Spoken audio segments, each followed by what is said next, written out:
All right. Well, we missed him in May, but we are so happy to have him back in just a couple of weeks. None other than our man, Talon Carvalho, up for another lightweight strap on August 3rd, live from the Maverick Center. Talon, cannot wait for this one, man. How you been? Dude, I've been good, and I cannot wait either, bro. It's been too long. So that's kind of something that I wanted to ask you about. This is the longest layoff of your career. And despite the fact that you've been incredibly active since you made your debut last year in May, how much have you missed being in that cage? Because you were one of the most consistent guys up to that injury back in May. Yeah, I mean, I've definitely missed it a lot, you know? I feel like every time you step in the cage, you notice things that you need to work on. And so I haven't had that chance to be like, okay, I just had a fight and I didn't do well in these certain aspects and I need to get better here. It's just, I mean, I have been getting better, of course, because I've been in the gym, but fighting can really show you what you need to work on the best. And that's why I want to stay as active as possible. I wanted to ask you this, and we can talk as much or as little as you want, but how much did you learn from that Ammon Garcia fight? Because up until that point, you were borderline untouchable. I learned a lot. I can't wait to show you guys what I have learned, you know? I'm going to keep some secrets, but I think I've leveled up immensely. I've leveled up more after the Ammon fight than I have all my other 3 wins, you know? So just wait on it. Just wait and see. I'm going to show you guys something. You know, so many of the elite fighters in Utah come from athletic backgrounds. I think of you, I think of Andrew Mickelson. There's a lot of guys who are top tier talents who kind of came from other sports, obviously, you being from soccer. Did you take that loss super hard? Because I know a lot of athletes, they perform at their best because of their competitive nature. Did you take that loss to Ammon Garcia hard? And do you think your competitive nature is what's making you level up? Uh, that's a good question. I mean, I don't think I did take the loss particularly hard because I think of my amateur career as purely learning. All I want is experience and I just want to learn and I just want to get better. I'm not going to care about a loss until I'm a professional, you know, and that really matters for my career. Right now, it doesn't matter for my amateur career. You know, all I want to do is get better and level up. That's Yeah. it. You did have that injury in May, and I'm curious of what that road was like to get back. I know it wasn't a massive Yeah. injury by any means, but what was the road to get back, and how are you feeling, and how long have you kind of been back in the gym and being able to go 100%?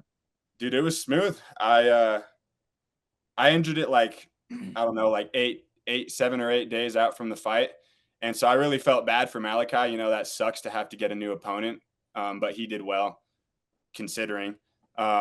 But the road to recovery was smooth. I was out for about 4 weeks. I just went to Florida in the meantime for my recovery and got my solar skills going. You know, I tried to sell a little solar, but it didn't go. It didn't go well.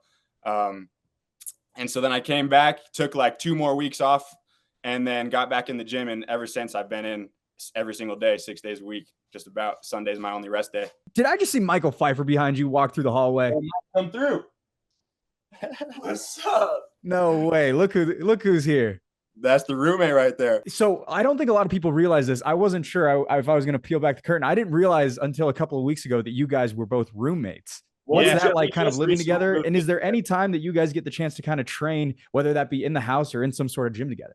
We're training. We're getting work in, dude. It's awesome We've working actually with him. only trained like once or twice, but we just spar when we train, and it's good. It's good work. We go on the runs together because we Yeah. live right across the street from like Sugar House Park, so we just run around the pond, and it's a good time, dude. Does You are who you surround yourself with, right, Blake? 1000%, 1000%. Does you guys living together almost keep you guys accountable in terms of keeping your weight down, eating right, making sure you're going to the gym and things like that? 100%. Dude, I see him working hard, and I'm like, I gotta work hard, you know? dude, it was about like 8 months that I didn't go grocery shopping, and then Mike moved in, and I saw him getting his nutrition right, and I was like, all right, fine, I'm gonna get it down too. So I finally went grocery shopping. You went grocery shopping the first time last week, bro. How crazy is that? Now I got to ask, what's the diet like in camp and out of camp? It was horrible, but now it's pretty good. I'm eating eggs, ground beef, avocados, pretty much daily. Rice, fish. I'm locked in now. Chipotle every day. Not me. There you go. Chipotle for me. I'll be sitting on the toilet. You've got these almost like freak genetics, if that's the case. I got blessed with good genetics. My dad actually just made the CrossFit Games for his age group. He's going out there to Alabama in August to compete, and so those are the genetics I got. Wow. Hey, So bro, I'm Blake, lucky you about saying it. I don't got good genetics, bro? No, I'm saying that because of the fact that Talon, right? Like if you're saying that Talon wasn't necessarily grocery shopping, even leading into fights prior, and we got the performances that we did from him. I mean, imagine what he's like dialed in with his nutrition. I mean, I can't even imagine it. So 100%. I'm in the best shape I've been in years, dude. I'm excited for this next fight. well, it is so good to see. If I need to, but I want to get a finish, of course. But I'm ready to go rounds. So that's one thing I did want to ask you about Tyler Harden. Obviously, you're going to be fighting him on August 3rd. What do you make of his game? He kind of had a small window in which we got to saw him at Fierce, but he's been fighting for Steel Fist for quite some time. Yeah, he actually beat one of my training partners, Darian Orvin. And watching that fight, I definitely know his skills. He's a good wrestler and he's a good jiu-jitsu guy. And so I feel like his only path to victory would be taking me down, but I don't believe he can do that. And I've been working my ground game too, so I might get a submission on him. I actually wanted to ask you about that. Leading into Malachi, you actually popped into Sierra MMA. I was there. A different job. I was doing some stuff for KSL Sports, and we got the chance to roll a little bit. How much has jiu-jitsu and how much has the ground game kind of been a priority following that Ammon loss? It's probably been the biggest priority. I mean, Ammon beat me with the triangle, but he did hit me on the feet a lot. He hit me good. But I don't know. I feel like there was still moments where I succeeded on the feet as well against Ammon. It was just, there was a huge adrenaline dump too. That was the first time, I've ever been out of the first round. I had, I don't know, like something like 3 minutes of experience before that. And so it was a little bit of a shock, dude. I was in my corner in between rounds and I don't remember a thing Ramsey said other than the last like 5 seconds of the corner. And I was like, uh-oh, I need to finish this guy right now or I'm probably screwed. And sure enough, I got finished. But, it was a good learning experience and it made me want to get on my ground game a lot. That's why I popped into Sierra and rolled with you a little bit. And I've just been on that. That's what I've been doing. Do you ever want to fight Malachi again? I know that was obviously on the slate for May. Now you have Tyler Harden, but do you ever want that fight down the road? He's one of the most tenured amateurs in the entire state. I really do. And it's nothing but respect for Malachi. We had a little bit of a conversation after his win in May. I went to the fights and watched him. I congratulated him. But I told him respectfully, dude, I want to test myself against the best in the amateur division in the lightweight division in Utah. And he's one of the best. So if I can get this win, considering if I beat Tyler, which I believe I will, I want to defend my title against Malachi. That would be the goal. Did you know of Malachi? Like, have you followed him over the course of his career? Because he's had title opportunities. Unfortunately, they haven't gone his way. But I think this would be an extremely competitive fight between the two of you. Yeah, ever since I got into the MMA scene, I knew about him. We actually, before I even had, I had my first fight and I went to a Steel Fist event and Malachi was just another watcher of the event. And he came up to me. He was like, dude, I just saw your first fight, man. That was awesome. Because we were on the same card. You were, yeah. At that, what was it, Mountain View High School, I think? Correct. And he came up to me, just congratulated me on the win and told me he liked my style. And I was like, dude, I appreciate you. I like your style as well. And then sure enough, we're in pretty even, rankings right now. So if I can beat Tyler, I'd like to fight Malachi. And I'm not looking past Tyler either, but yeah, no, 100%. You bring back your early days. And I think I remember so vividly your first fight.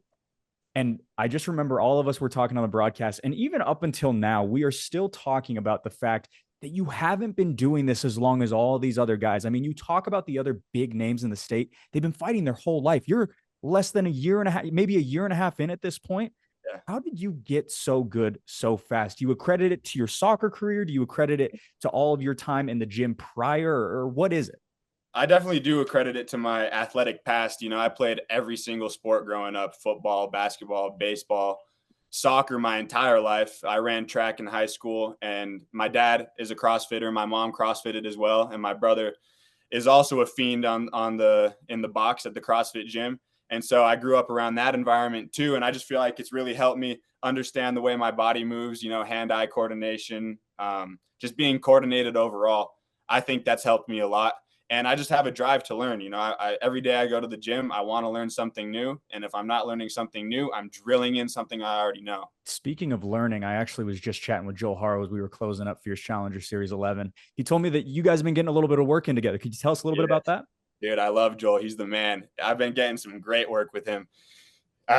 Dude, he's been working my striking. We're gonna get some more grappling in as well, but I love the way he moves and the way he strikes on the feet. And so when I hit him up to get a couple one-on-ones with him, that's what my main focus was my footwork. You know, using my abilities because I'm fast and I'm athletic, so I want to be able to use that and incorporate it into my style on the feet. And so that's what we've been working on with Joel.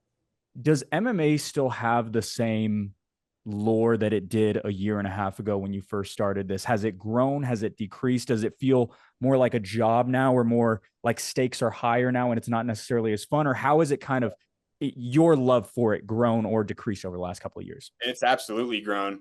I'm consumed with it every single day. That's what I eat, sleep, breathe, just every single day. All I can think about is training or watching fights.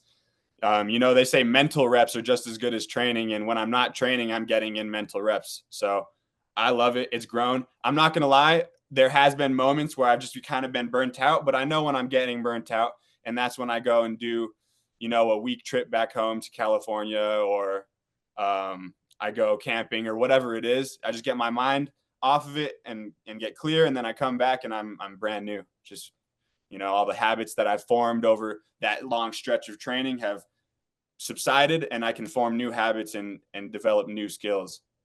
How much does your love for MMA compare to the other sports that you grew up playing? I love it more than all the sports that I grew up playing. You know, this is what I want to do with my life. I love it. It's my passion, and I don't think that's ever going to change. How much does winning a belt for you on August 3rd mean? Oof, I need that belt, man. I need that belt. You know, like I wanted it against Ammon, and I seriously believed that I was going to beat Ammon. Obviously, we know the outcome of it, but that just fired me up more. That made me want to get it back in the cage even more. Even though it was, they'd say, a traumatic experience. In the back room, I was like just dead. But even though I was dead in that back room, I was like, dude, I cannot wait to get back in there. And so that's what we're doing, dude. That is what every single person told me as well, whether it be Zach Partridge or other people that were in the back with you. And we cannot wait for this matchup for the lightweight strap on August 3rd. Talon Carvalho, thank you so much for the time, man. I really appreciate it.